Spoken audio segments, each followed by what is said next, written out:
So look, let's go right into that. The offense in this game. Let's look into our positives, our negatives. I mean, honestly, even the negatives early on, Will, and I'll start, they did kind of have an answer to a lot of things. We were able to run and get it down, but once you saw we got into the red zone, they, anything we tried, some of the, not many design runs, but if we did hit it, they stretched it out, and you saw the speed that they had. I mean, this is a great defense. And I did think that was interesting that they were really trying to fool him. I think in like the first 2 or 3 drives, they had like 3 or 4 negative plays, and we had only had, something like 6 in the first 4 games. You know what I mean? Like they really kind of sped things up. And I mean, that's kudos to Jim Schwartz. I mean, what kind of defenses he brings to the table. So honestly, I thought what I saw there that was somewhat negative on him, and I'm getting frustrated, and it's like, okay, that, first punt, and then, you get a field goal, touchdown, whatever. It was still learning experience, because you see he's understanding and seeing. You mentioned that play where hits it right over the top. It's because he extended, but they also had run a blitz, and there was a free rusher right in there. So then he had to break out and keep his eyes downfield. I love that early test. They weren't that good. There was no support for them on the offense, but that defense early on was playing good, to like what you were saying. And I loved that he kind of had struggled and went through some of that, but still kept his mind. Let's build up. Let's go. Let's go. Let's go. What do you think? Yeah, it didn't affect him at all. He was able to have some struggles out there, some looks that, were confusing him. And fortunately it happened against a team that had no offense, so they weren't going to be scoring points. And, it gave us a chance to kind of look at the tape, look at the pictures, and figure some things out. And they did a real good job of getting some adjustments. The only negative that I could have is while we accumulated a lot of yards running, some of those came on big runs. Like Eckler had 67 yards rushing, which is awesome out of 6 carries, but one of them was a 50-yarder. So 5 carries for 17 yards. Right. The rest of it, Brian Robinson dealing with a little bit of a bum knee, 7 carries for 18 yards. That's not good, but he had 2 touchdowns. So that's impactful. And my fantasy team, loved that. So, that part was good. So my negatives are so short, on when it comes to offense, just because, they were just kind of rolling. Besides the first quarter of having some confusion, after that, they started rolling again. Yeah.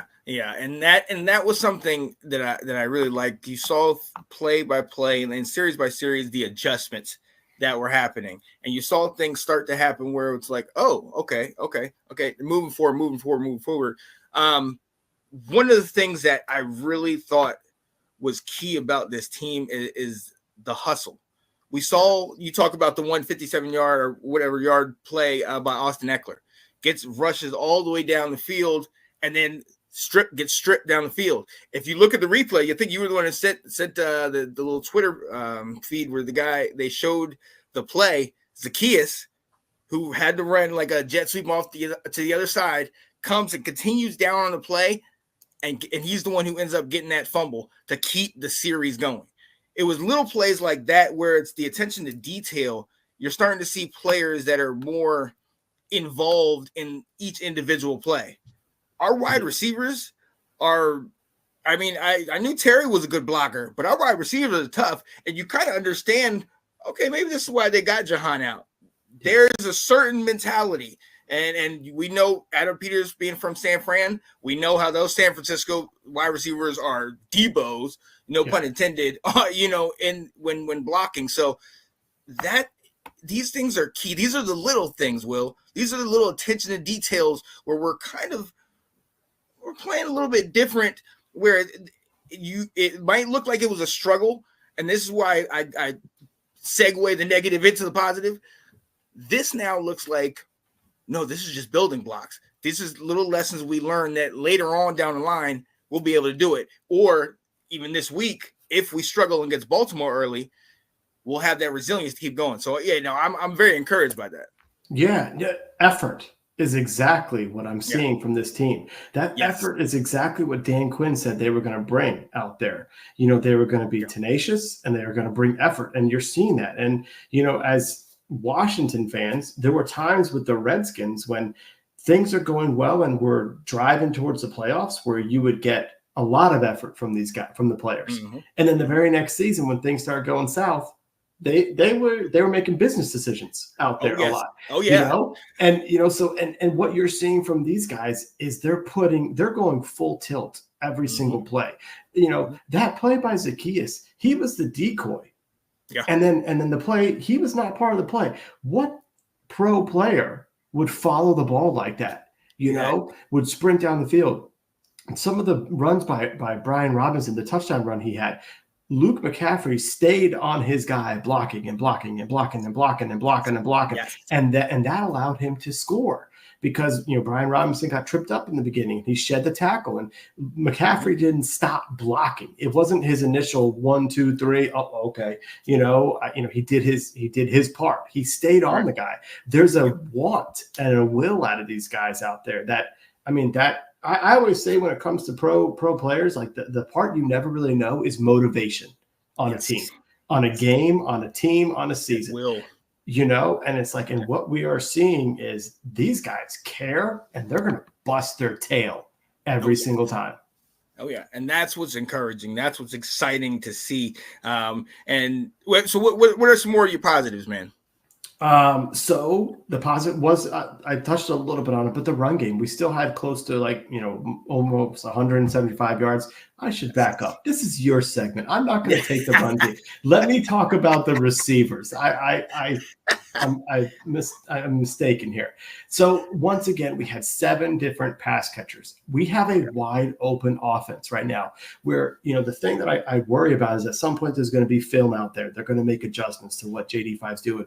But we don't have, besides trying to, Terry, everyone knows is our best player. It's just a whole bunch of receivers out there. So you don't really know where the ball's going to go because you're not scared of a De'Ami Brown that you need to put a roll of safety on top of him. You're not scared of a Zacchaeus underneath or Luke McCaffrey or Zach Ertz. So you don't know where the ball's going. So the fact that we have 7 different pass catchers, I think is really helpful for our offense. Terry had another 100 yards over, plus that big 66-yarder. That was just crazy. That's the play, like you said, you jumped up out of your seat. That was the type of play when that got made. I was like, oh, that's the stuff I normally see from other teams. Like Aaron Rodgers does this. Right. This is stuff Michael Vick would do. I was like, oh, that's our guys doing this. That's us. Let's go. Yeah. So that's what I love the fact that our offense is unpredictable right now with who the ball is going to. Yeah. No, exactly. And that's something that's exciting. And you spoke to it. Thank you for bringing it to me. The running back's got to talk about his backs. I love, and I'm going to speak about our running game, over 200 yards, 30 carries again, even as a collective. That's great for me because now we're keeping everybody fresh. Everybody's getting numbers. But what these running backs are able to do in the pass game, Eckler getting his little piece, and he was the only one that really got it there, but that threat that we're able to get those guys to the side. But the fact that we are still emphasizing the run, we're still focusing a lot on it.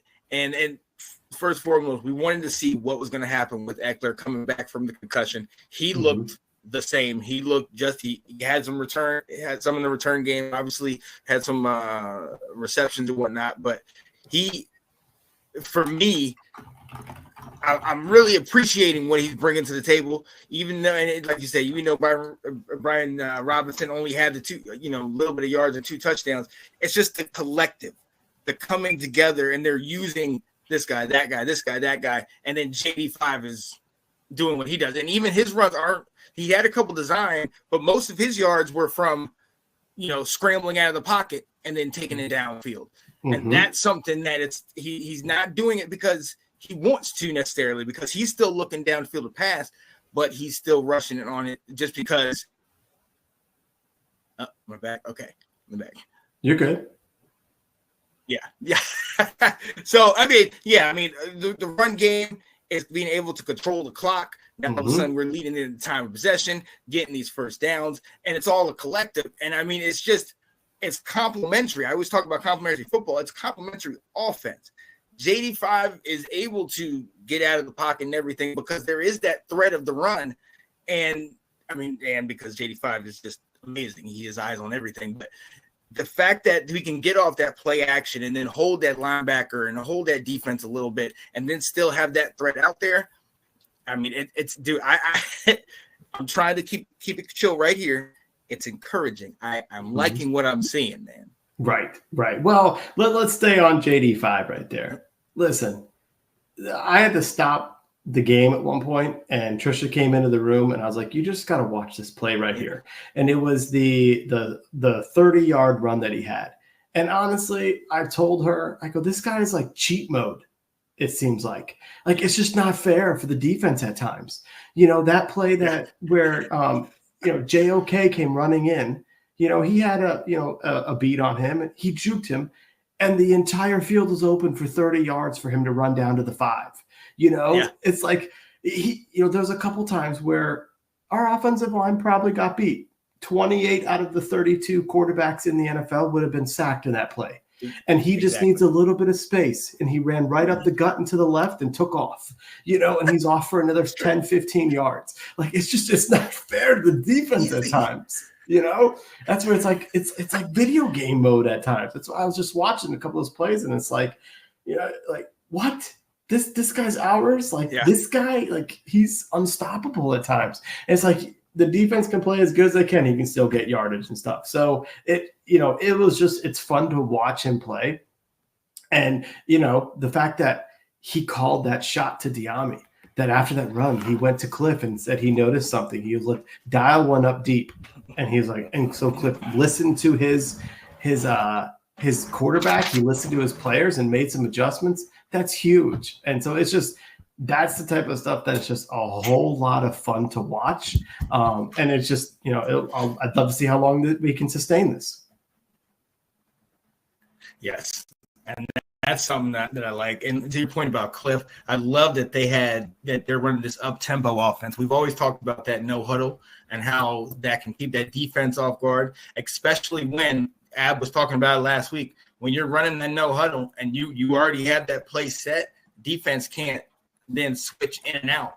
So that's huge for us. But by us doing that, one of the things that I think Greg Olson was pointing out is that there's the variations in that no huddle, where sometimes you're running down no huddle and sometimes you're coming up to the line and just bluffing it and then waiting the play clock.